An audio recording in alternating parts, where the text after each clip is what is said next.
इन संसार में आपको अगर कोई चीज तकलीफ देती है तो वो डर है। क्या चीज?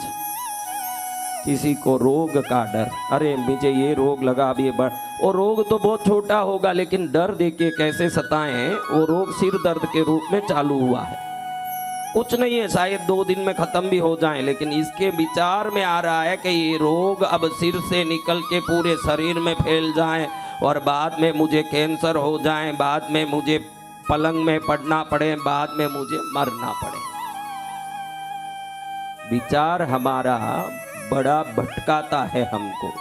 आप सब देखो ना, आपकी तकलीफ 1% ही है। क्या है? किसी का भी तकलीफ 1% से ज्यादा नहीं, उसका विचार 99% है। क्या है?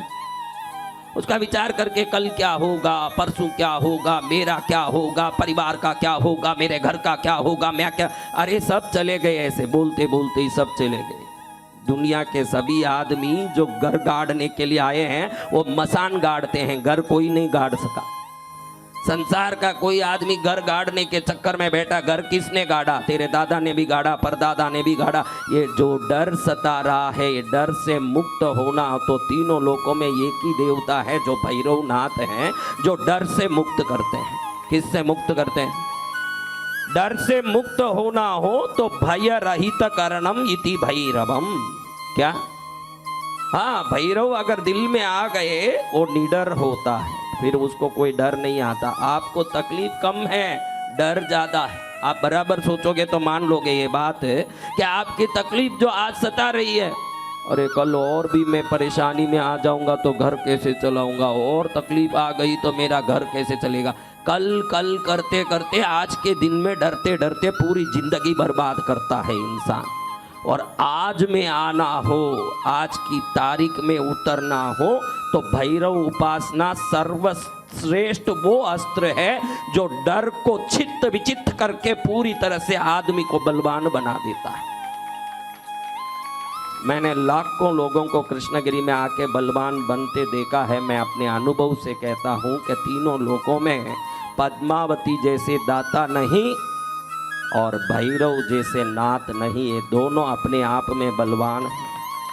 को पकड़ लिया तो वो पकड़ लिया, उसका बेड़ा पार है। आपको कोई तकलीफ आती है उसका डर ही पहले सताता है, क्योंकि डर वर्तमान में नहीं जीता, डर भविष्य को पकड़ के चलता है। डर का काम है भविष्य, डर कभी भविष्य को दिखाता है। वर्तमान में देखो तो कोई तकलीफ नहीं, यहाँ जितने बैठे सब आराम से ही बैठे, डूंगा जमीन पर टिक रहा, आंख देख रहा, कान सुन रहा है, पैर चल रहा, हाथ भोजन करने के लिए बराबर व्यवस्थित काम कर रहा है, लेकिन फिर भी दुखी हैं। तो क्या बात कि भाई कल मेरा क्या होगा, ये डर है। बरो कल को सुधारना हो तो भैरव साधना सर्वोत्तम साधना है। और डर देने में शनि सबसे उत्कृष्ट ग्रह हैं, डराते हैं। क्या करते हैं शनि? क्या करते हैं? हाँ, शनि डराते हैं। आज क्या बार है? जिसके जीवन में जन्म कुंडली में शनि अगर वक्र हो, शनि अगर क्रूर हो, शनि अगर दोष युक्त स्थान में बैठा हो तो बराबर वो 24 घंटे डरते ही रहेंगे, हर दम डरेंगे, बिना काम के डरेंगे। क्या होगा? बिना काम को उनको डर लगेगा, बात बात का डर लगेगा। गली में कोई आवाज आई तो ये यहाँ डरेगा। गली में कोई साइकिल की घंटी बजाते जा रहा है, टिंग टिंग टिंग टिंग, बस इतने में इसको डर लगे, पुलिस तो नहीं आ गई मेरे को, पुलिस तो नहीं पकड़ लेगी, इसको कोई अपराध है नहीं, इसको कोई तकलीफ नहीं, इसका कोई लेना देना नहीं, लेकिन कहीं आवाज सुने नहीं, ये डर है। आप में भी होगा ऐसा व्यक्ति, आप में भी जरूर ऐसा व्यक्ति होगा जो बाहर के हलचल से भी अंदर डर जाए, घबराहट उत्पन्न हो जाए, बिना काम मन में कोई न कोई विचार लेके हरदम परेशान रहें। ये हर एक व्यक्ति में आता है।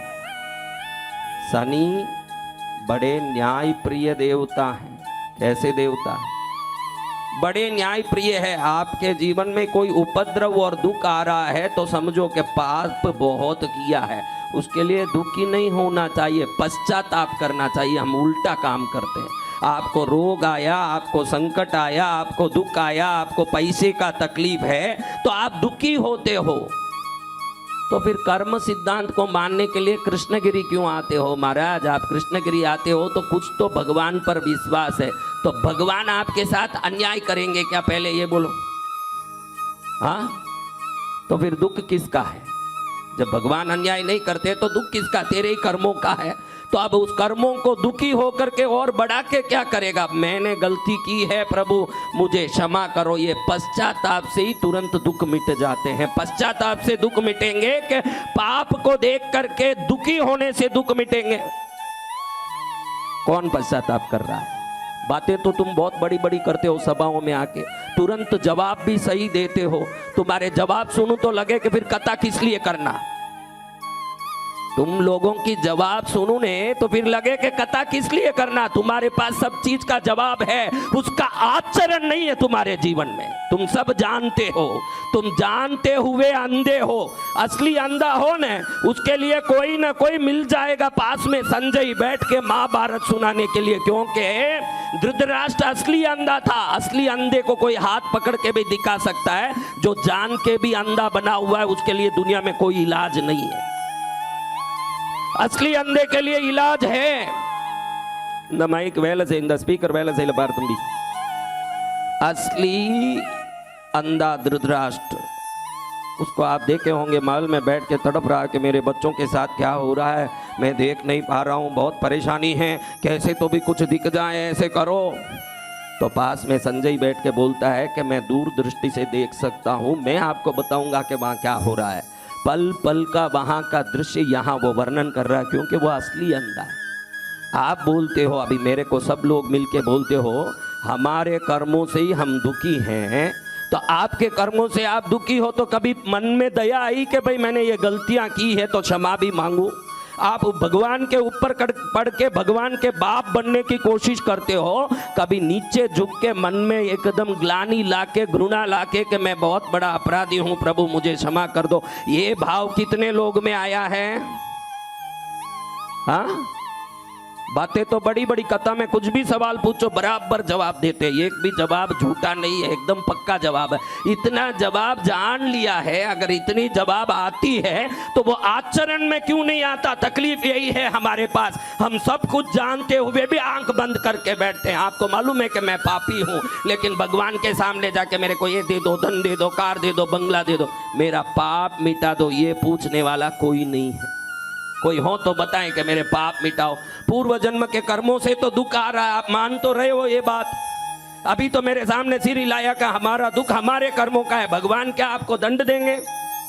भगवान अन्याय करेंगे आपके साथ? बोलो, करेंगे? फिर दुख किस बात की आई? फिर आप दुखी अपने कर्मों से दुखी हो, और अपने कर्मों से दुख को झेला है, और शिकायत किसको करोगे आप जाके? आपके पैर में कांटा चुभा कौन निकालना? हाँ, खुद को ही निकालना। बहुत समझदार हो, जवाब तो पक्के टका टका का आता है, खुद को ही निकालना है।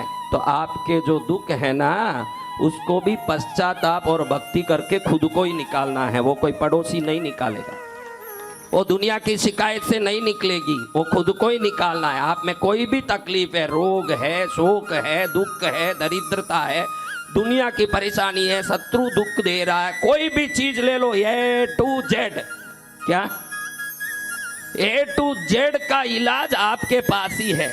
कुछ भी नहीं जानते हो ना, आधा घंटा कभी महीने में कहीं अकेले बैठ जाओ, आधे घंटा अकेले बैठ के मैंने पूर्व जन्म में मेरे माँ बापों को, जो भी पूर्व जन्म में माँ बाप हुए हों, उनको दुख दिया हो तो क्षमा चाहता हूँ। पूर्व जन्म में कहीं मालिक बन के नौकरों को प्रताड़ा हो तो क्षमा चाहता हूँ। पूर्व जन्म में पत्नी से अत्याचार किया हो तो क्षमा चाहता हूँ। पूर्व जन्म में बाप होने के कारण बच्चों के साथ आनाकानी की हो तो क्षमा चाहता हूँ।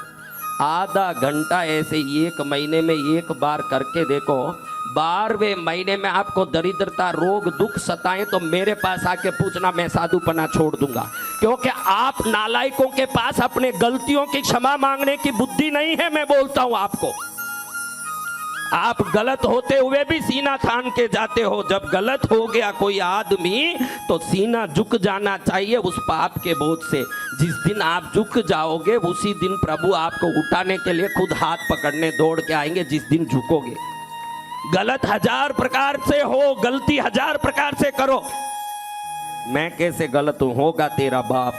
आपको कोई गलती बता दे, वो तो हम संतों की ताकत है कि सभा में बैठ के दो सुना देते हैं। गली में कोई सुना दे तो देखूं आपको, तू गलत है, तू पापी है, कोई बोल दे, उसका गाल लाल कर दोगे तुम लोग, क्योंकि मैं गलत हूं ये आप सुनने भी तैयार नहीं हो। आप कभी सुन नहीं पाओगे कि मैं गलत हूं, कि मैं पापी हूं। बोलो, आप सुन लोगे क्या? आप बोलो। आपको कोई गलती गली में बोले कि तू गलत है, तू पापी है, आप सुनोगे? सुनोगे नहीं। लेकिन आप गलत और पापी हो या नहीं, ये बोलो आप पहले, ये तो बताओ। यानी आप हो लेकिन सुनोगे नहीं, आप हो लेकिन सुनोगे नहीं। हाँ, इसी कारण दुखी हो। आज दुख का कारण समझाना है बस, और कुछ नहीं। आप तो मानते हो कि हम गलत हैं, ये तो आप मान रहे हो, हमने पाप किया है, ये आप मान रहे हो, फिर सुनने क्यों तैयार नहीं हो? क्योंकि आपके अहंकार कहता है मैं हजार गलत हूं, हजार पापी हूं, तू कौन है बोलने वाला? ये आपका अहंकार पूछता है। आपका अहंकार पूछता है तू कौन बोलता है मैं हजार गलती करूंगा, हजार पाप करूंगा। फिर तो हजार गलती हजार पाप करे तो उसका हजार दंड भुगतने भी तैयार रहे, उसका हजार दंड भुगतने भी तैयार रहे। इसका सरल उपाय है पश्चाताप करना। क्या करना? आप हजार गलती किए होंगे, लेकिन मैं गलती किया प्रभु, मेरी गलती है, ये पश्चाताप करने मात्र से गलत का बोझा रुई की तरह होके फिर बर्फ की तरह गल भी जाता है। कब गलेगा? कब गलेगा? कौन कौन पश्चाताप किए हैं आगे बताओ? कितने लोगों ने पश्चाताप किया कि मैं गलती किया प्रभु मुझे क्षमा करो? ऐसे रो पश्चाताप हरदम करने वाले कितने लोग हैं? हाँ, मेरा वीडियो देख के पश्चाताप किया हो तो वो अलग बात, वो पश्चाताप नहीं बोलता। अपने स्वभाव से पश्चाताप कौन करते हैं? आज से पश्चाताप को स्वभाव में लाओ। अपनी हीनता दीनता को भले बाहर सुनने तैयार ना हो, अंतर में तो समझो कि भाई हमारी गलती हमको दुख दे रही है। किसी को रोग, किसी को धन का तकलीफ, किसी को परिवार में शांति नहीं, किसी को बच्चे नहीं हैं, किसी को पत्नी कहने में नहीं है, किसी को बच्चे बाप को मारने वाले मिल गए। एक दुख नहीं है, लाख प्रकार के दुख गिना सकता हूँ। और लाखों दुखों का इलाज एक ही है कि अपने अनजाने गलतियों के लिए भी पश्चाताप करना। क्योंकि आपको मैं बोलूं कि तू गलत है, अरे क्या गलती किया आप बताओ? किया है अनंत जन्मों में, तू देखने नहीं गया, ईश्वर के पास किताब में पूरा लिखा हुआ है। उसी हिसाब से किताब में पूरा जो लेजर में लिखा वैसा पगार ही तुझे मिलने वाला है।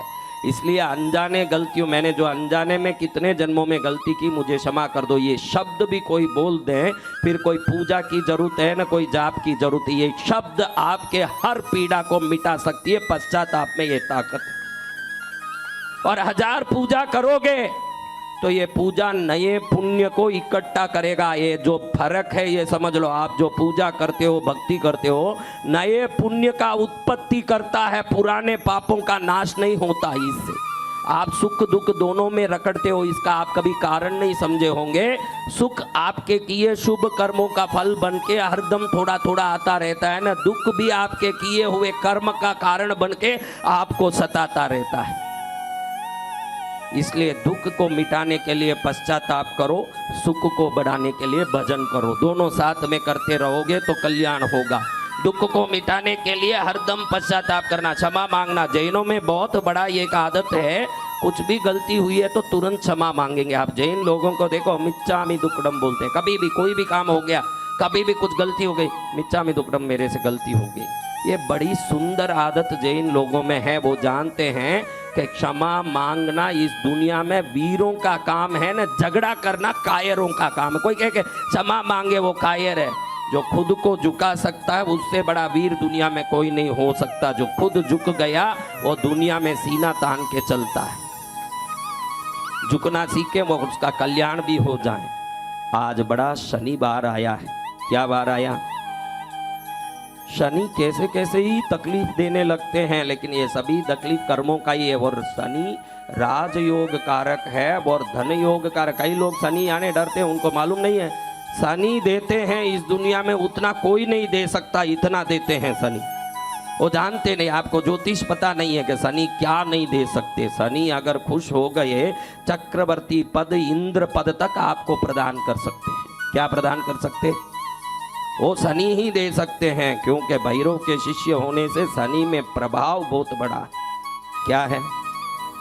आपको वो कथा पता ही है, 2 लाइन में संक्षिप्त में बोलूंगा वो कथा कि सूर्य देव की विवाह हुई तो प्रथम पत्नी उषा देवी आई। आपको कथा पता होगा, मैंने सुनाया है पहले भी, फिर भी कोई नहीं सुने हो यूट्यूब में तो उनके लिए बता रहा हूँ कि उषा देवी जब घर आई तो उस जमाने की बात थी जब पति को पत्नी लाने के लिए खुद का चयन नहीं, माँ बापों का कहना मानना पड़ता था। जब माँ बाप सेलेक्ट करते थे, कौन सेलेक्ट करे? अभी तो शादी करे तो वो खुद देखने जाता है कि मेरी पत्नी कैसी है, माँ बाप कहीं अच्छी है कर ले, अरे आपको क्या करना, मेरे को पसंद नहीं आई, दूसरा देखो। इसलिए तलाक भी ज़्यादा हो रहे हैं और घर में मनमुटाव भी बढ़ रहा है, क्योंकि खुद की बुद्धि से जो चयन किया आपने, बुजुर्ग अनुभवियों के बुद्धि से कोई आई होती तो घर में क्लेश ही नहीं होता। सूर्यदेव की पत्नी भी बुजुर्गों के कहने से आई, अपनी मर्जी से नहीं आई। उसने देखा भी नहीं कि सूर्यदेव कैसे हैं, बड़े उष्ण स्वभाव वाले। कैसे स्वभाव? सूर्य कैसे हैं बताओ आप? हाँ, ओ उनके नजदीक में ही रहने वाली कैसे रहेगी? तो एकदम घबरा गई कि इतने गर्म पति मेरे, मैं कैसे रहूं। और पतिव्रता भी है, आजकल वाली टाइप की हो तो तुरंत कोर्ट में केस डाले, गरम गरम आदमी को पकड़ा दिया, मेरे बाप ने ये गलत हो गया मेरे के साथ, मेरे को डाइवर्स का नोटिस देना है। क्या देना है? हाँ, डाइवर्स का। मैं अभी देखता हूँ कि भाई लोग आके मुझे कहते हैं महाराज मोबाइल नहीं दिलाया पति इसलिए डाइवर्स कर दिया। आपने सुना भी होगा, देखा भी होगा। आप सब बहनों को हाथ जोड़ के मैं कहता हूँ, इधर आके बैठे हो, ये भगवान पर विश्वास है इसीलिए तो आई हो माताओं। तो मैं संत झूठ बोलूंगा क्या? आप एक बात बताइए, झूठ बोलूंगा? तो आपको मैं बोलता हूं आज ये बात मान लो, अगर मैं झूठ नहीं बोलता हूं या आप में विश्वास है तो ये भगवान को दूसरे नंबर में रखना, पति को ही भगवान पहले नंबर में रखना। आप, यही मेरी बात है। आप भगवान को मानने की कोई जरूरत नहीं। अनुसुईया ने अपनी पति की शक्ति से सूर्य को उगने से रोक दिया था। अनुसुईया ने, आपने सुना होगा, ब्रह्मा विष्णु महेश को बच्चे बना के दूध पिला दिया था और उसी की ताकत से वो दत्तात्रेय भी बने। एक पतिव्रता की वो शक्ति है। शंकर ब्रह्मा और विष्णु को वो बालक बना दी और लक्ष्मी पार्वती और सरस्वती देखते हैं हमारे पति कहाँ गए, देखे तो बालक बने पड़े हैं। अपनी शक्ति को भी वो चला नहीं पा रहे हैं, वापस बन नहीं पा रहे हैं, स्वरूप में आ नहीं पा रहे हैं। किसकी शक्ति है? किसकी शक्ति है? बोलो। हाँ, भगवान जाने आपके घर में क्या होता है, राम जाने। वो तो मैं अनुसुईया की बात कर रहा हूँ। आपके घर में शूर्पणखा आ गई कि कौन आई, राम जाने। कैसी आई वो जाने, राम। तो आप सबको मैं कहता हूं कि हरदम ये बात ध्यान में रखो, आपके लिए पति ही भगवान है। पति का उला ना करो, पति को परेशान करो, पति की बातों का विरोध करो, उस घर में लाख सत्यनारायण पूजा करके भी दुख रहेगा। मैं गारंटी से लिख के दे सकता हूं, ये गारंटी की बात है। पति की इज्जत नहीं करोगे, न विष्णु की पूजा करने जाओगे तो विष्णु आशीर्वाद का हाथ नहीं उठाएंगे, चक्र वाला हाथ ही उठाएंगे आपके ऊपर। इसलिए पति सेवा को भगवत सेवा मानो बहनों। क्या सेवा मानना? थोड़ी बहुत यहाँ बड़ी सीधी बन के बैठी हो, घर में क्या हो मैं जानता हूँ, इसलिए ये कहना पड़ता है। जितनी सीधी यहाँ पल्ला लेके बैठी हो उतनी सीधी घर में हो जाती तो इसको यहाँ रोने आना ही क्यों पड़ता? हाँ, ये रोता ही इसीलिए, आधा तो कारण तुम्हारा है ना, आधा दुनिया का दुख है। 2 दुख सता रहा है उसको। इसलिए बहनों पतिव्रता बनी रहो। क्या बनना? हाँ, मौन व्रता बनो के नहीं, शुक्रवार व्रता बनो के नहीं, सोमवार व्रता बनो के नहीं, पतिव्रता जरूर बनो, इसमें फायदा है। सूर्य की पत्नी पतिव्रता थी। सोचे के कैसा भी गर्म आदमी हो है तो मेरा पति, छोड़ूं कैसे, रहूं तो रहूं कैसे, जल जाऊंगी इसके सामने, टिक नहीं पाऊंगी। हाँ, बड़ा घबराहट हो रहा है कि टिकूं तो टिकूं कैसे। इस गर्मी को तो तीनों लोगों में कोई सहन नहीं कर सकता। अग्नि का ज्वाला है, लावा का भयंकर उबाला है, इसको कैसे सहन करूं? बड़ी दुखी हो रही है और दुखी होकर के सोची कि मुझे सेवा भी करना है, लेकिन इस उष्णता को सहन करने कोई उपाय भी करना है। उषा देवी ने बहुत सोचा तो सोचा, मेरा ये शरीर तो सूर्य देव की सेवा नहीं कर पाएगा, क्योंकि ये शरीर उनकी गर्मी को सहन कर सके ऐसा थोड़ा भी इसमें कोई प्रकार का योग्यता नहीं है, लेकिन मैं छोड़ भी नहीं सकती। तो उसने अपने शरीर से खुद का ही एक प्रतिबिंब बाहर निकाला। क्या निकाला? वो प्रतिबिंब इसका छाया था, तो उसका नाम उसने छाया रखा। क्या नाम रखा? छाया ने हाथ जोड़ के पूछा, देवी मुझे किस लिए उत्पन्न किया है, मेरा काम क्या है, आप मुझे क्यों प्रकट किए? तो उषा देवी ने कहा, भाई देखो, मैं तो मेरे पति का उष्णता सहन नहीं कर सकती हूँ और मैं छोड़ के भी नहीं जा सकती, इसलिए मैंने अपना ही रूप बनाया है। तुम छाया हो तो छाया को देखो, आपकी छाया जो चलती है, आप धूप में चलते हो, आपको गर्मी लगती है, आपके छाया को गर्मी लगेगी क्या? आप जलोगे तो आपका छाया जलेगा क्या? तो छाया को इसने बोला, तू, तेरे को कोई तकलीफ नहीं आएगा, क्योंकि तू छाया है, तू सेवा कर, मैं हिमालय में जाके मेरे पति के योग्य बनूं, वो तपस्या करूं, वो तपस्या को करके मैं शक्ति प्राप्त करूं, तू मेरे पति की सेवा कर। इस सेवा से तेरा तो कल्याण होगा, मेरा भी होगा, क्योंकि तू मेरी ही रूप है, इसलिए मैंने पति को छोड़ा, ये अपराध भी मुझे नहीं लगेगा, दोनों तरफ से फायदा है। तो पति को बगैर बोले ही इस प्रतिरूप को सेवा में लगा दिया। क्या कर दिया? सूर्यदेव को मालूम ही नहीं, सूर्यदेव को क्या भूत भविष्य पता नहीं है?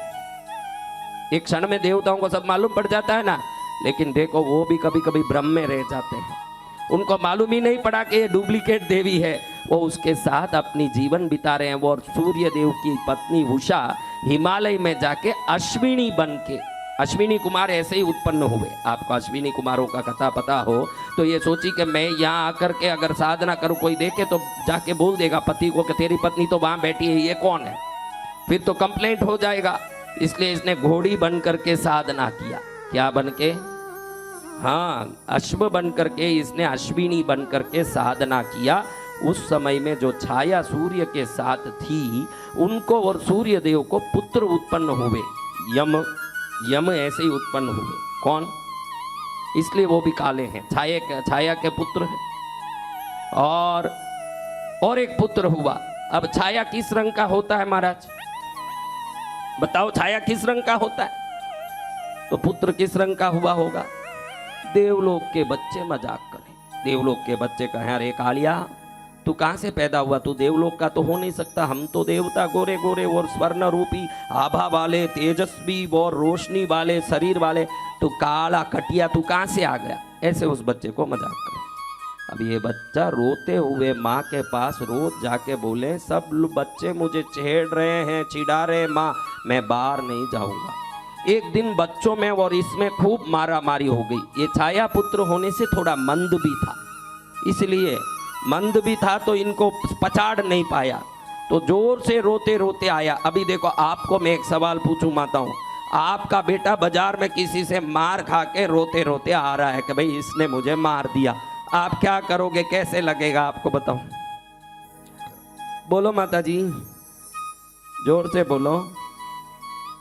तो बुरा लगेगा तो करोगे क्या, ये सवाल है। बुरा तो लगेगा, बुरा तो इन सबको लगता है, करोगे क्या? छाया देवी बड़ी जोर से वेग लेकर के उन बच्चों के पास गई और पूछने लगी कि तुम लोग मेरे बच्चे को क्यों छेड़ के परेशान करते हो, मैं तुमको छोड़ूंगी नहीं। तो बच्चे कहने लगे, तू क्या हमारा पल्ला पकड़े, तेरा रहस्य प्रकट कर दें तो तू भारी पड़ जाएगा, देख लेना। बड़े गुस्से में आ गई है कि तुम लोग ऐसे कर रहे हो, बच्चा देखे तो रोए और उधर देखो तो दुनिया में उसका अपमान हो। तो छाया देवी ने अपने बाल खोल दिए, जैसे द्रौपदी ने खोला, द्रौपदी ने एक शपथ लिया था कि जिस दिन ये दुर्योधन मरेगा उसके खून को बाल में लगा के ही वापस जूड़ा पहनूंगी। ऐसे ही छाया ने भी अपने बाल खोल लिए और खोल करके प्रतिज्ञा लेती है कि मेरा बेटा इतना बलवान बने, ये क्या इसके बाप भी कोई आ जाए तो इसके चरणों में झुके, सातों लोग डरे इससे, ऐसे इसको बलवान बनाए बगैर मैं वापस ये जूड़ा पहनूंगी नहीं, चोटी बनाऊंगी नहीं, ऐसे शपथ लिया। अब शपथ तो ले लिया भाई, आप लोग भी कई बार प्रतिज्ञा करते हो, आपको मैं पूछता हूँ कई बार आप जनवरी 1 तारीख आते ही नए नए भाव उत्पन्न करते हो कि नहीं, अभी इस साल में ऐसे रहना, अभी इस साल से हमको ऐसे करना, कितने दिन रह पाए, यही मेरा सवाल। हर एक जनवरी 1 तारीख आए, शुभ दिन आए, जन्मदिन आए तो खास से अब अपना जीवन ऐसे सुधरना चाहिए, ना आप सुधरे ना आपकी प्रतिज्ञा सुधरी, होता है। हाँ, अब से हमको ऐसे करना चाहिए। 2 दिन चलता है वो बात, तीसरे दिन देखे तो कुत्ते के पूंछ से पाइप जैसे ही निकलता है, पूंछ क्या हो जाता है। 2 दिन पाइप लगा था, पूंछ तो सीधा हुआ ही नहीं, पाइप के कारण अंदर सीधा था, जैसे ही पाइप निकल गया पूंछ वापस क्या हो गया महाराज। हाँ हाँ, तो कौन सर्वोत्तम आदमी प्रगति के लायक है, आप आज आपको बताना चाहता हूं। आपने एक प्रतिज्ञा कर ली छोटी चीज की भी, अब मुझे सिगरेट छोड़ना है, उसके बाद में उसको देखते ही आपके मन में वैराग्य आ जाए, इस दुनिया में आपकी सफलता को कोई नहीं रोक सकता। सफलता उसी को मिलेगी जो ली हुई प्रतिज्ञा का पालन करने की दृढ़ता रखता है। 2 दिन तक तो किया, तीसरे दिन राम राम करे, फिर बोले कि हम वहीं पड़े हैं। वो तो वहीं पड़ा रहेगा जिसका आदत भी उसके साथ पड़ा हुआ है। आदत बदल के ही दुनिया बदलने वाली है। क्या बदल के? कब आप बदलोगे महाराज? एक स्कूल में एक टीचर बच्चों को क्लास में सिखा रहा था कुछ। आदत क्या करता है आपको बताऊं, आप सब में सबसे बड़ी तकलीफ ये है, आदत आपको परेशान करता है। क्या चीज? आप देखो, आप जो चीज से परेशान हो रहे हो वो आपका आदत है। क्या है? आदत नहीं बदले जब तक आप नहीं बदलो। स्कूल में टीचर क्लास में सिखा रहा है ELECRITY।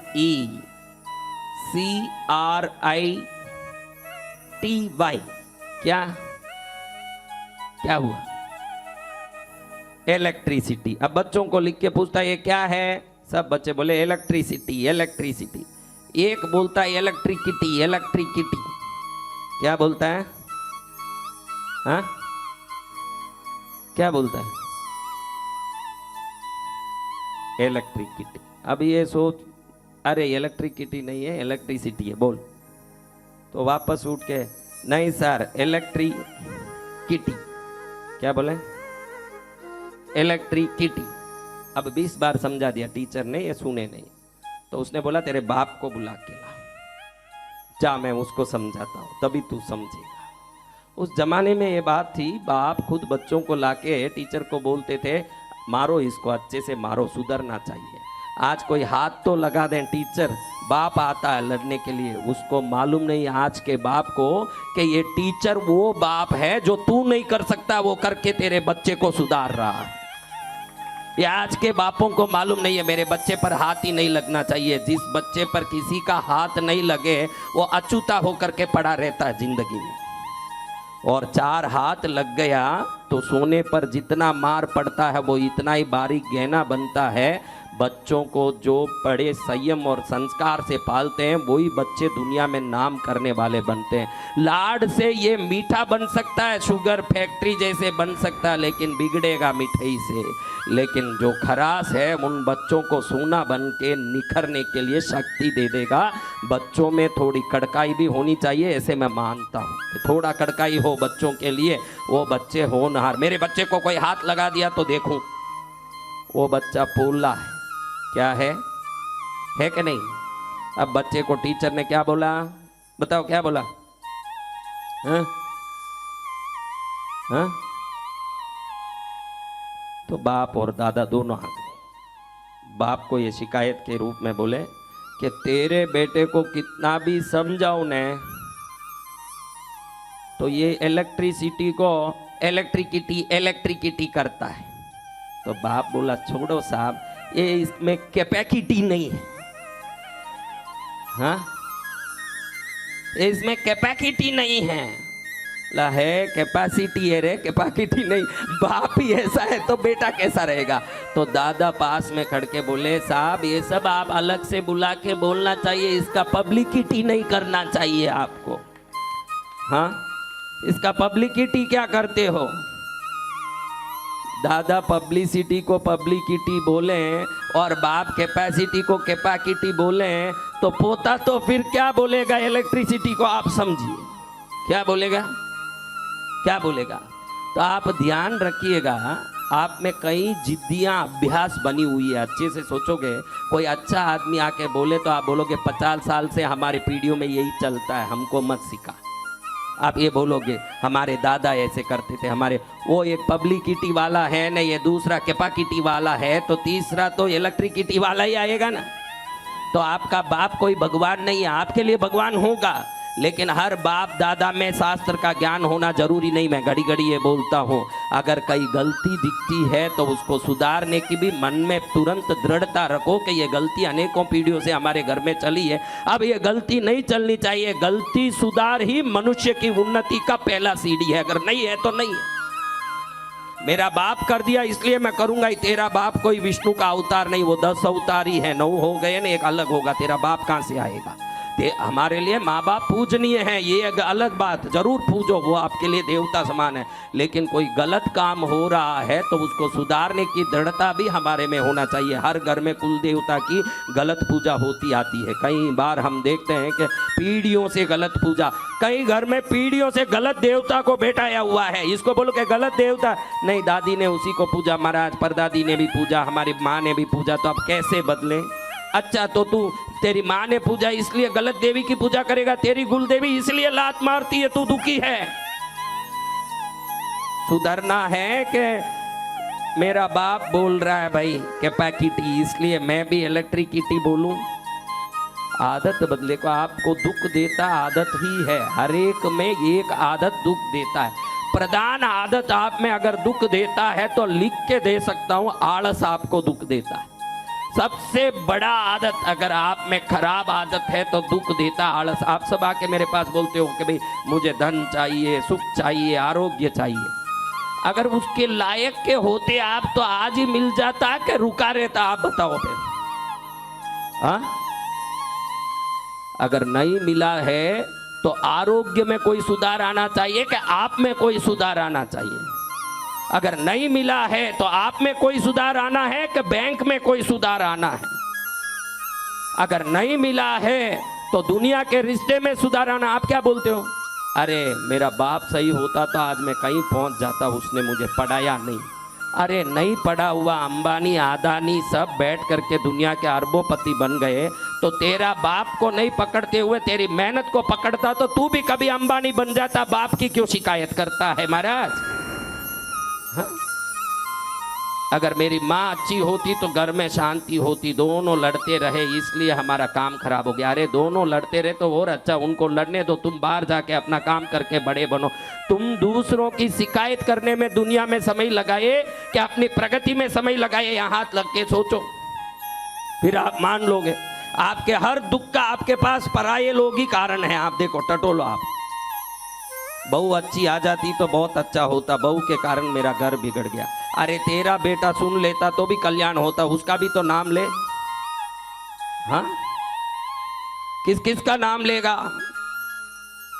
सब कहीं दूसरी जगह देख रहे हैं, मुझे देखो थोड़ा, क्योंकि जब भी आपकी तरफ उंगली करूं ना आपका मन कुलबुल करने लगता है।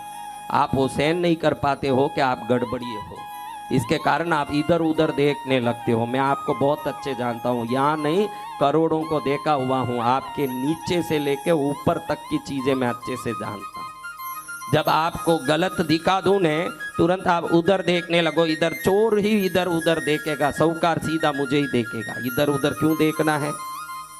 पुलिस पूछता है कि चोरी की, तो पुलिस के आंख में कौन आंख डाल सकता बताओ। जिसने चोरी नहीं की वो पुलिस के आंख में आंख डाल के बोलेगा काय की चोरी, बता कहाँ किया। और जिसने चोरी किया हो पुलिस पूछे कि चोरी की, अच्छे से दिखता है। हाँ, बड़े अच्छे से दिखता है कि तुम लोग क्या किए हुए हो। कोई बात नहीं, फिर भी यहाँ आए हो ना, अपने जीवन में परिवर्तन का ज्ञान लेके जाना मात्र काफी नहीं है। आप ये ध्यान रखो, आप, मैं कथा कर रहा हूँ, आप सुधर नहीं जाओगे। मैं अच्छी तरह ये जानता हूँ, जिसके दिल में मुझे सुधरना है ये भाव लेके यहाँ प्रवेश किया वो ही सुधरेगा, सुनने आया हुआ नहीं सुधरेगा। हाँ, जो सुनने मात्र से कोई सुधर नहीं जाएगा। मुझे सुधरना है, मेरे में गलतियां बहुत है, मुझे प्रगति करनी है, सर्वोत्तम बनना है। और सर्वोत्तम बनना हो तो इस सोने को मार खाना पड़ेगा, पिटाना पड़ेगा। और जो पीटूंगा, पिटवा लूंगा तो मुझे अब गहना बनने का मौका मिलेगा, दुनिया मेरी श्रृंगार करेगी। ये भाव लेके कथा में आए तो ही सुधार संभव है। अगर आप में ये भाव नहीं है, खाली सुनने के लिए बैठे हो तो सुनो। ये कान तो हर जन्म में कुत्ते को भी मिले, गद्दे को भी मिले, वो भी सुनते हैं। सुनने के कान तो भगवान ने मछली को भी दिया है, वो दिखता नहीं है। मछली का कान दिखता नहीं है, लेकिन तरंगे जब आती है तो मछली पहचान लेती है कोई बड़ा वेल आ रहा है जो मुझे खा लेगा, वो उस तरफ मुंह करके जाता है। मछली तक को कान है, कान लिए इसलिए आप सुनने मत आओ। सुधरना है ये सोच के सुनने आओ, फिर तो आपका कल्याण है। वरना विष्णु भी सुधार नहीं सकते। आप खुद सोचना कि मुझे सुधरना है, मेरी बातें सुनने से नहीं सुधरोगे। मुझे सुधरना है ये भाव आएगा तब सुधरोगे। अगर ये नहीं आएगा तो भले बैठ के और मैं अनंत जन्म में करूं कथा, आप भी सुनो ने मैं भी बोलूं। नींद लेने वाले को उठा सकते हैं कि नींद लेने जैसे नाटक कर रहा है कि कोई उठा देगा इसलिए नींद लेने के नाटक करें। किसको आप उठा पाओगे? किसको उठा पाओगे? जो नींद ले कोई उठा देगा इसलिए ऐसे सो रहा, वो उठेगा? हाँ, तो कोई उठा दे तो उठ जाऊं, ये एकदम तैयारी रखो अपने जीवन में कि कोई उठाने वाला आए तो उठना है। मैं कब तक पड़ा रहूंगा? मुझे उठना है, मुझे आगे बढ़ना है, मैं दुनिया में दौड़ लगाना है। अगर ये भाव आया तो मेरे जैसे उठाने वाले एक क्षण में आपको उठा सकते हैं। आप सोचो कि उठना उठा देगा तो मुश्किल पड़ेगा, पड़े रहोगे तो कौन उठाए महाराज? कौन उठाए आपको? हमने पतिव्रता नारी की बात में शुरू की, कहाँ जाके इलेक्ट्रिसिटी ने, कैपेसिटी ने, फिर जाके पब्लिसिटी में पहुंच गए। आदत की बात कहनी थी, इसलिए मैं कहा कि आदत बड़ा दुर्लभ पीड़ा है, वो जो हमको सताता है। आदत ऐसी आदत पड़ी हुई है कि जो करें वही करें। कई लोग देखो ने, सभाओं में बैठे, कहीं बैठे, नाक में उंगली डाल के ऐसे घुमाएंगे, ऐसे घुमाएंगे, इतने ढंग से ढोलक पर अगर ये हाथ घुमा लिया तो तानसेन बन जाए। उससे अच्छा नाक में उंगली डाल के घुमाएगा। कई बार सोचो कि कहीं नाक अलग ना निकल जाए इसका, ऐसे घुमाएं। कई लोग कहीं भी बैठे हैं तो पैर इतना हिलाएं, इतने हिलाएं, इतने हिलाएं, मेरे लगे कि ज़्यादा मत हिला, भूकंप आ जाएगा नीचे, बहुत ज़्यादा नाच रहा है। आदत क्या कर रहा है हमारे अंदर? आप आज यहाँ कथा में आए हो, एक चीज देखो कि आपको कौन सी आदत परेशान कर रही है। 99% सुबह देरी से उठने का, रात में देरी से सोने का आदत हर आदमी में आ गया है। समय पर सो के सुबह समय पर उठोगे तो लक्ष्मी को आपके घर में आने से स्वयं लक्ष्मी भी नहीं रोक सकती है, अपने आप वो ताकत आएगा। पढ़े हैं 3 बजे तक व्हाट्सएप में, किसमें? हाँ, क्या काम है? बहुत जरूरी है। मोदी जी ने अगली मंत्रिसभा में आपको मंत्री बनाने का निर्णय किया, इसलिए उसके कामकाज में लगे हो। आप देखो कितने दुखी हो और समय कितना मनोरंजन में बिगड़ता है। हाँ, मनोरंजन में समय कितना बिगड़ता है आपका? एक दिन में कितना घंटा बताओ? 24 तो नहीं बिगड़े, नींद भी, तटी भी तो जाना है, उधर क्या मनोरंजन करें? नाना भी है, खाना भी है। 24 तो कोई मनोरंजन नहीं करें, लेकिन अधिकतम समय मनोरंजन में लगाएं। और ये अधिकतम समय मनोरंजन में लगे, वो प्रगति के लिए बाधा करता है। क्या करता है? प्रगति का बाधा आपका मनोरंजन ही है। जिस दिन आप मक्कम हो जाओगे कि मुझे मनोरंजन नहीं, मन को वश में करके दुनिया में नाम करना है, तो ये सब चीजें अलग उठा के रख दोगे। मैं वो कहता हूँ, जिसके हाथ में मोबाइल फोन का उपयोग जितना कम है वो उतना सफलतम आदमी बनेगा। आज के तारीख में मोबाइल का उपयोग आदमी को नीचे गिरा रहा है। क्या कर रहा है? हाँ, काम का अगर उसमें फायदा लो तो बहुत आगे बढ़ो, लेकिन काम का कौन उसमें आदत ले? व्हाट्सएप खोला, तुरंत में आया फोटो, इसको 11 जन को भेजोगे तो 3 दिन में आपको शुभ समाचार मिलेगा, और नहीं भेजा तो 7वें दिन आपका सत्यानाश होगा। अब इसको डटकट करे, अभी सत्यानाश तो हो जा नहीं जाए। तो ये भी क्या है, आगे अपने जो जो दोस्त थे 11 जन को चुने कि मेरा नाम भी नहीं लगे कि मैंने भेज दिया, लेकिन जाना भी चाहिए। तो अपना कांटेक्ट नहीं हो लेकिन परिचित हो, ऐसे अननोन नंबर चेक कर करके 11 जन को ये भेजे। एक रात भर कम से कम 10 लाख लोग इसमें लगे हैं। और फिर एक फोटो आया, ये 7 फणा नाग गली में दिखा, बंजरपुर के पुजारी ने इसकी पूजा किया तो तुरंत नाग देवी बन गया, और देवी ने कहा कि मेरी भक्ति करने वालों का उद्धार होगा और मेरी फोटो को आगे भेजने वालों का कल्याण होगा। आपको जरूर ये फोटो आया होगा, मैं आपको लिख के देता हूँ कि ऐसे फोटो आया होगा। व्हाट्सएप में कुछ भी आवे ना, उस समय मन को बोलो कि जब तक मेरे इष्ट देवता माँ बाप मेरे आशीर्वाद दाता हैं, कोई भी प्रकार का समाचार मुझे कोई नुकसान नहीं पहुंचा सकता। मेरे काम में लगा रहूं, मेरे बुद्धि को मेरे काम में लगाऊं। फालतू चीज आपने सबने देखो, जितने बैठे हो, मैं बोलूं तो नकार नहीं सकते, एक बार तो भी ऐसा मैसेज फॉरवर्ड किया, मैं आपको लिख के दे सकता हूं। अगर नहीं किया आप बोलो तो जो बोलो ना वो मैं करूं, क्योंकि आप सब नालायक हो। आपको पता नहीं है कि ईश्वर करुणादायी है, कभी श्राप नहीं दे सकते। आप 11 लोगों को उनका नाम नहीं भेजा इसलिए आपको दंड दें, वो ईश्वर अपना नाम करने के लिए नहीं, आपका नाम करने के लिए धरती में वो अपनी आशीर्वाद भेजते हैं। आपको इतना विवेक नहीं है, समय बिगाड़ने में सबको है। औरतें बोल रही हमने भी ऐसा मैसेज आगे बहुत भेजा महाराज, आज से ये सब बंद करके कृष्णगिरी वाली पद्मावती के प्रचार में लगो, तुम्हारा कल्याण उसमें है। वो नहीं कहती कि मेरा प्रचार करो तो फायदा, नहीं तो तुमको दंड दूंगी, कभी बोलती है? कोई बोल भी नहीं सकता। सूर्य पत्नी ने हिमालय में साधना शुरू की, यहाँ छाया देवी बड़ी उग्र हो गई कि मेरे बेटे का अपमान मैं सहन नहीं कर सकती। बड़ा दुखी हो रही है सास। छाया देवी सोचती है कि इनका बदला लूंगी मैं। बाल भी तो खुला छोड़ दिया। अभी देखो आप एक बात सुनो, उस जमाने में बाल खुला छोड़ना प्रतिशोध का प्रतीक था। द्रौपदी ने बाल खुला छोड़ लिया, छाया ने बाल खुला छोड़ लिया।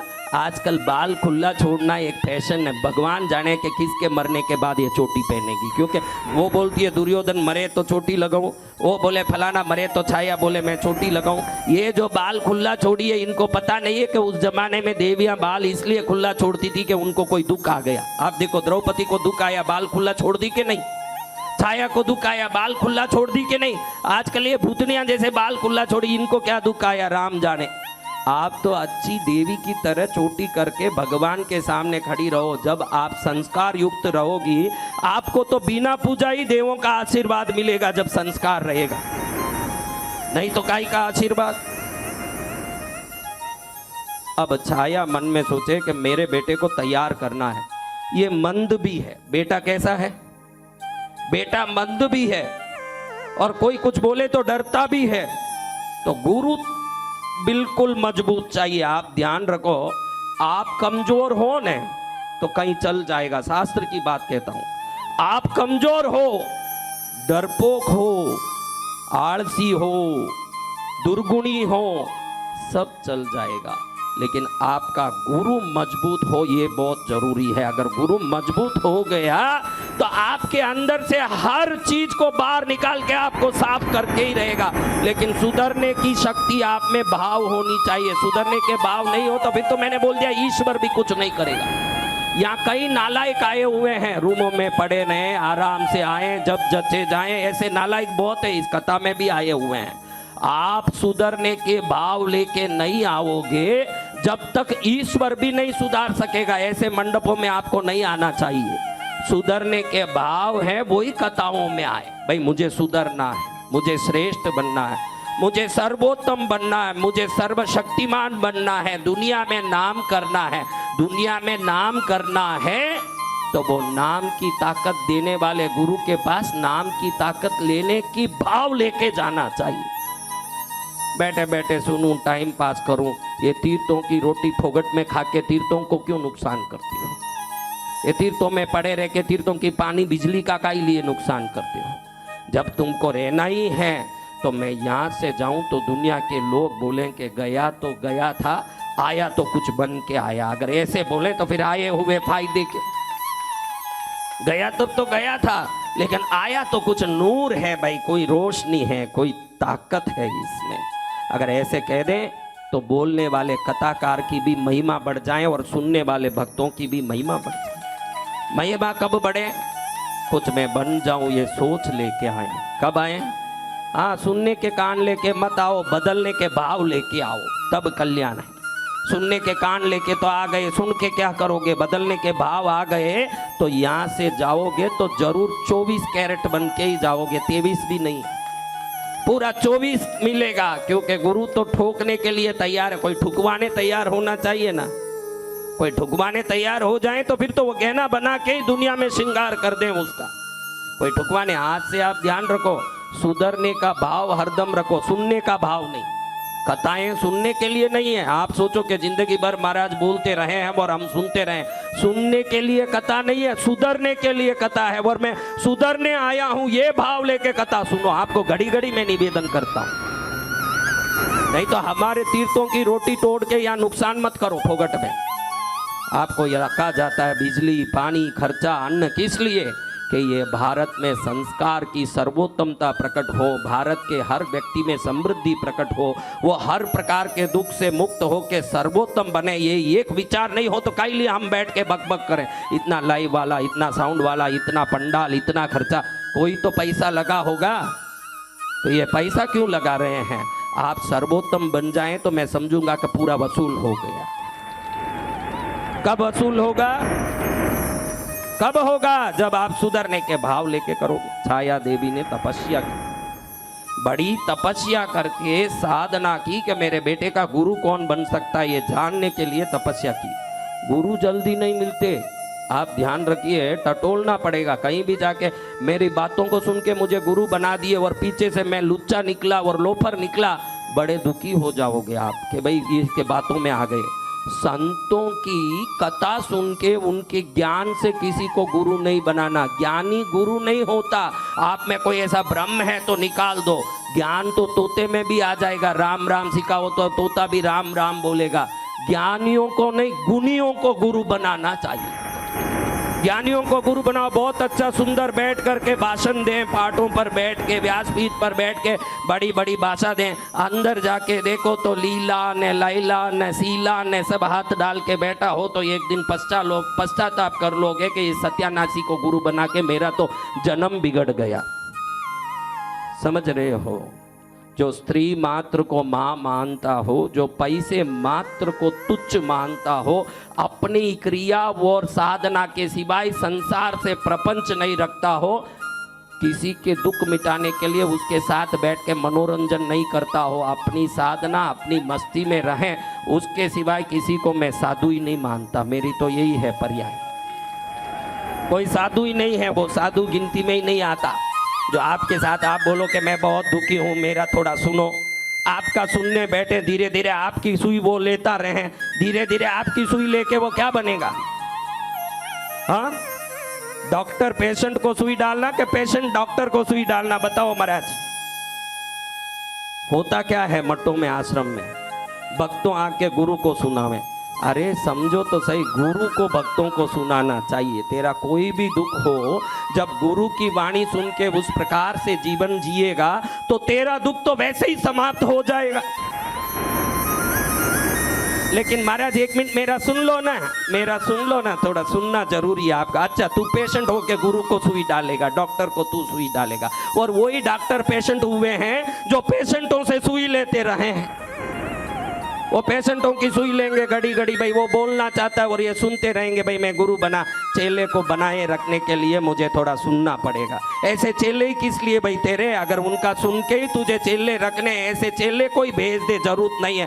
बिना चेला भी तेरा कल्याण हो सकता है। मोक्ष गुरुओं के चेले से नहीं, चेलों को मोक्ष दिलाने के लिए गुरु है। हाँ, तुमसे मिलके बेटा रहूंगा, पागल हूं? जो तुमसे मिलके बैठूंगा। पेशेंटों से सुई लें, आप ही सोचो क्या होगा, आप सोचो।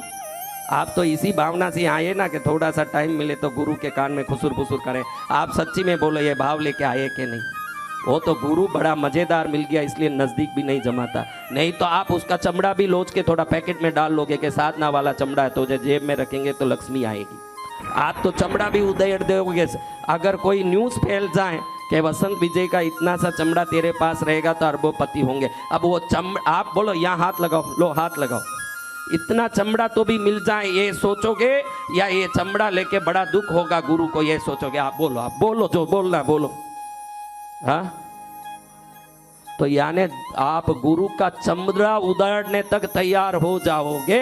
वैसे लोगों को पास बैठा के आपकी कहानी सुने, उन गुरुओं की मूर्खता को क्या कहूं आप बताओ? हाँ, आपको आपकी आईना दिखा रहा हूं मैं, तो आप आईना देख लो, आप कौन हो मुझे अच्छी तरह मालूम है और ज़्यादा आपको नज़दीक बैठाने वाला नहीं हूँ। ये कथा में इसलिए बैठते हैं कि मैं जिस संस्कार को पाके साधु बना हूँ, उन कृपादाता भगवान और उनकी शक्ति दया को आप भी समझ लो।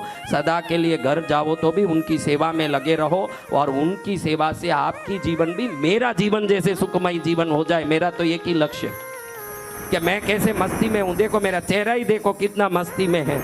गुस्सा करना हो गुस्सा कर लेता हूँ, रोना है तो रोता हूँ, हंसना है तो हंसता हूँ। आप कुछ भी नहीं कर पाते हो।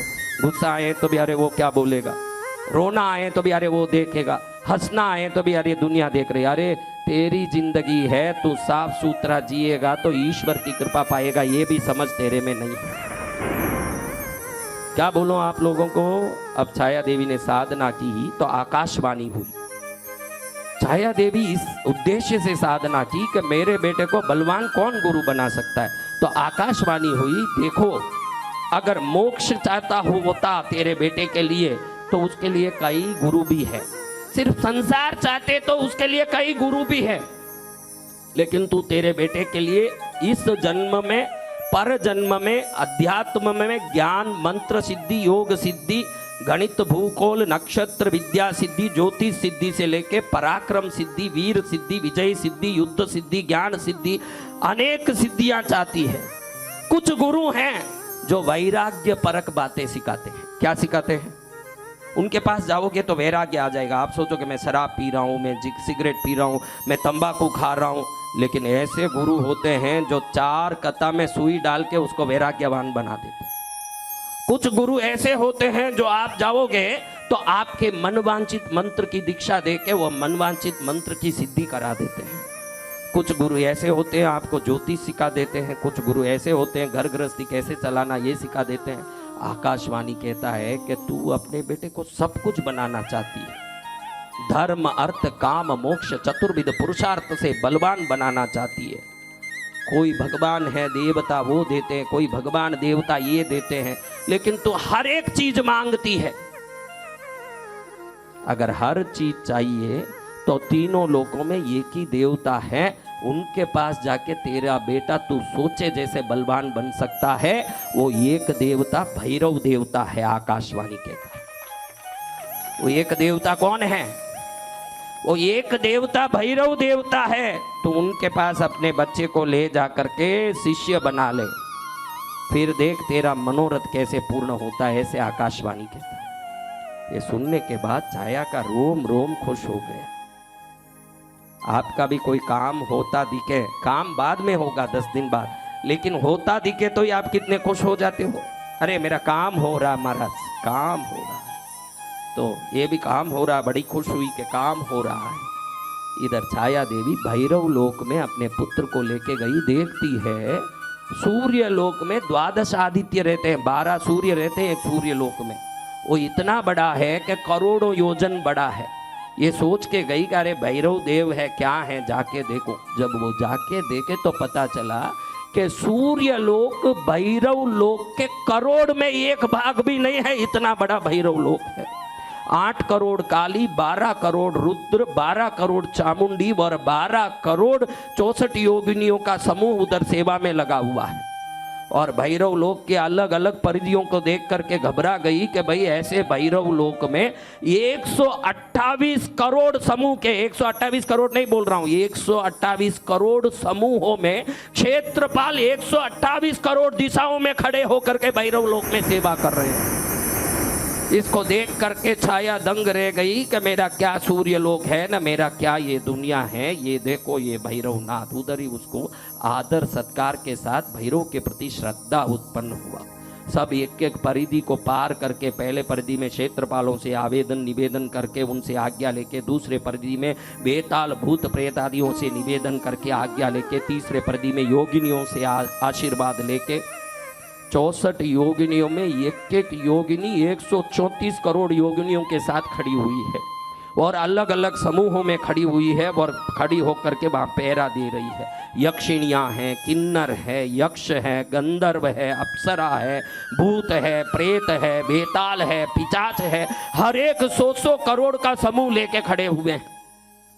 उस लोक में अंदर जाएं तो स्वर्ण सिंहासन पर महाभैरवी माता को गोद में धारण करके स्वर्ण समान आभा वाले, विशाल रूप वाले, स्वर्ण मुकुट में रत्न धारण करने वाले, मंद स्मित करने वाले, हाथ उठाने मात्र से लोगों के अंदर समृद्धि और सुख भरने वाले, जिनके चरण के दर्शन करने के लिए नारद तुम्बरु आदि सदा वीणा बजाते रहे, ऐसे दिव्य आभा महिमा वाले, विभिन्न प्रकार की शक्तियों से दुनिया में सेवा पाने वाले, सातों लोकों की रक्षा करने वाले, शरीर के हर अंगों को अधिपति बनाने वाले, 12 राशियों के 27 नक्षत्रों के स्वामी, नवग्रहों को छलित करने वाले, 10 दिकों का राज करने वाले, 7 लोकों पर अपना राज्य अधिपत्य करने वाले श्री महाभैरव देव की दर्शन करती है छाया।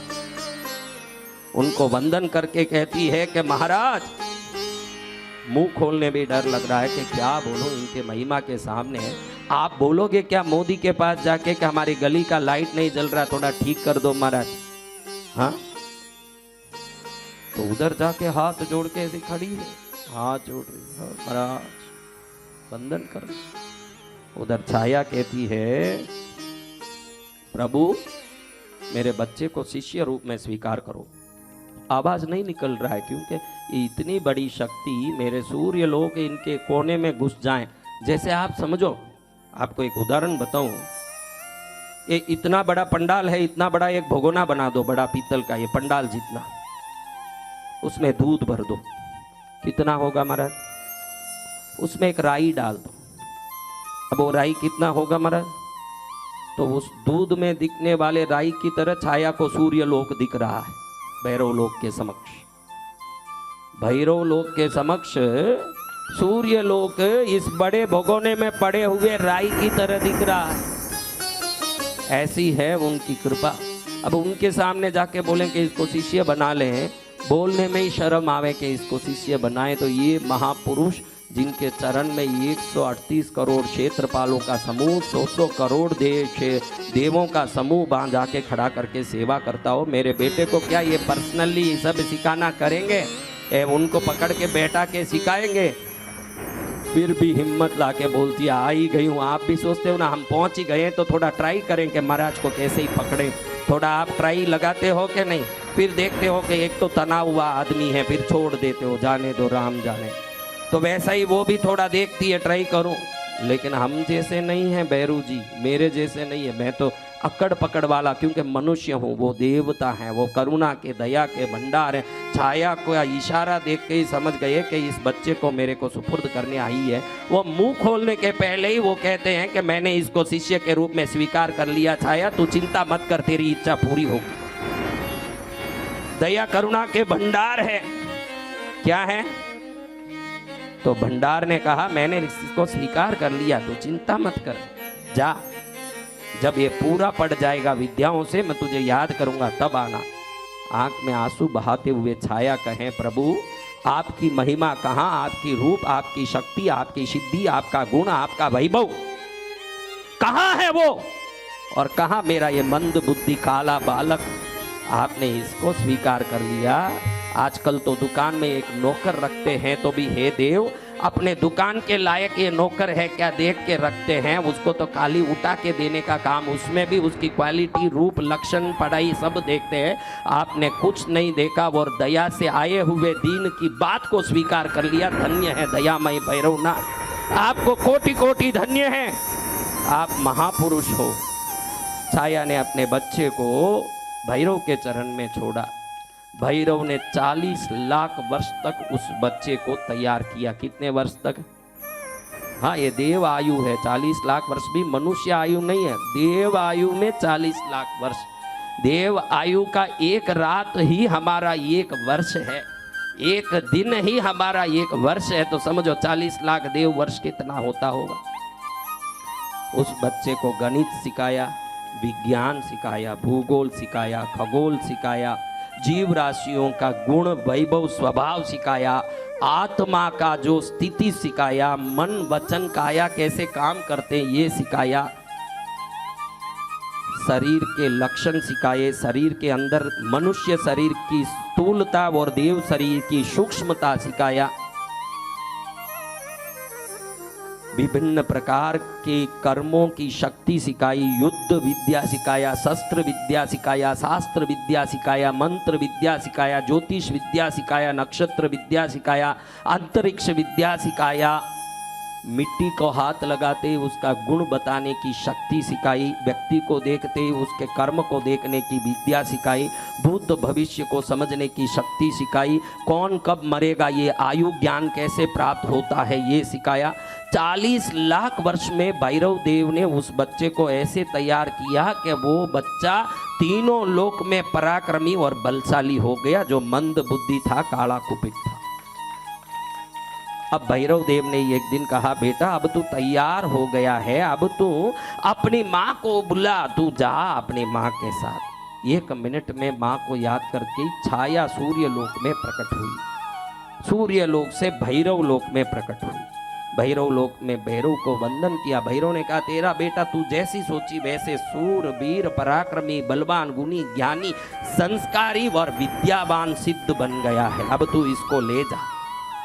तो बच्चे ने बोला कि गुरुदेव, शास्त्र कहता है कि रोगी मंदिर में देवता गुरु के पास कभी खाली नहीं जाना चाहिए। जो गुरु के पास खाली जाता है उनके विद्या को प्राप्त करके खाली जाने के कारण अनंत जन्मों में कुत्ता बन के उनकी सेवा करता है। इसलिए गुरु के सामने खाली न जाएं, रोगी के सामने खाली न जाएं और देवों के सामने खाली न जाएं। ऐसे शास्त्र आपने सिखाया गुरुदेव, तो मैं आपके सामने खाली कैसे जा सकता हूं? मुझे आपको दक्षिणा देने की आशीर्वाद दीजिए। भैरव हंसते कहते हैं, मुझे दक्षिणा देगा? अच्छा, मुझे दक्षिणा देगा? दे दे, क्या देना है? तो भैरव के सिंहासन पर रखा हुआ रत्न खड्ग तलवार को बच्चे ने तुरंत उठाया। कोई सोचे नहीं, उस एक क्षण के अंदर अपना गर्दन काट के खुद को ही बलि देके गुरु दक्षिणा दिया। छाया चीखती रह गई, बेटा, अरे बालक, तुझे तो दुनिया में तू कुछ करेगा ये सोच के मैंने इस संसार में ला करके तुझे भैरव लोक में लगाया कि मेरा बेटा मेरे इस बाल को जूड़ा बनवा के वापस मेरे खुले बाल को बंधवाएगा। ये तो बाल खुले ही रह गए रे बेटा, और तू चले गया। अब मैं किस लिए इतने साल तेरे बगैर तरसती थी, 40 लाख वर्ष ये सोच के मन में सोच के बैठती कि कभी तो मेरा बेटा आएगा, कभी तो मेरे प्रतिशोध को पूरा करेगा, और तू चले गया, अब क्या रहा? भैरव देव हंसने लगे। अरे छाया, मेरे सामने मरे हुए जिंदे जाते हैं, जिंदे कभी मरे नहीं हैं, इतिहास नहीं है। हाथ उठाया भैरव ने, एक दिव्य रोशनी प्रकट हुई। वो देव बालक का शरीर और दड़ दोनों इकट्ठे हुए और वो जीवित होके खड़ा हो गया। जैसे ही ये बालक खड़ा हुआ, भैरव देव ने बड़ी कृपा से उसको वरदान दिया। अरे, संसार को वरदान देने वाला, संसार को आशीर्वाद देने वाला, मेरे सामने तूने सर्वोत्तम दक्षिणा दी, क्योंकि आत्मसमर्पण से बड़ा दक्षिणा नहीं होता। आप जो भी यहाँ दक्षिणा लाओगे, कमाए हुए में एक अंश लाओगे। खुद को दे देने से बड़ी दक्षिणा इसी को भक्ति कहते हैं, जो खुद को समर्पित कर दे। तो भैरव देव अति प्रसन्न हो करके उसको वरदान देते हैं कि बालक तू अपने माँ के लायक तो बना, लेकिन अपने गुरु के लायक तू बन गया। गुरु ने जो नहीं चाहा वो भी तूने समर्पित कर दिया। आत्मसमर्पण से बड़ा समर्पण तीनों लोक में नहीं होता। तो इस बालक को कहा कि तेरा नाम मंद रखा तेरी माँ ने, क्योंकि तू मंद बुद्धि वाला था। लेकिन आज संस्कृत में पराक्रम शब्द का एक शब्द है शनि। आज से मैं तेरा नाम शनि रखता हूँ और मैं भैरव नवग्रहों को चलाता हूँ। अब तक 8 ग्रह ये अंतरिक्ष में चल रहे हैं, मैं तुझे 9वां ग्रह बनाता हूँ। आज से तू ग्रह बन के लोगों के न्याय अन्याय का दंड देगा। तेरी माँ के मन में था कि मेरे बच्चे को देख के दुनिया डरे, स्वयं ब्रह्मा विष्णु डरे तेरे से। ये ताकत तेरे में होगा कि जिस दिन शनि दिख गया तो ब्रह्मा विष्णु भी भागेंगे कि शनि आ गया मुझे परेशान करेगा। तो तेरी ताकत को दुनिया देखेगी और दुनिया कहेगी कि भैरव की क्या ताकत है, जो शनि को भी ग्रहों में एक बना दिया, शनि को शक्तिशाली बनाया। तो शनि में इतनी शक्ति जो ब्रह्मा विष्णु भी भाग जाएं जिसको देख के, तो उसका गुरु कैसा होगा, दुनिया ये सोच करके दंग हो जाएगी।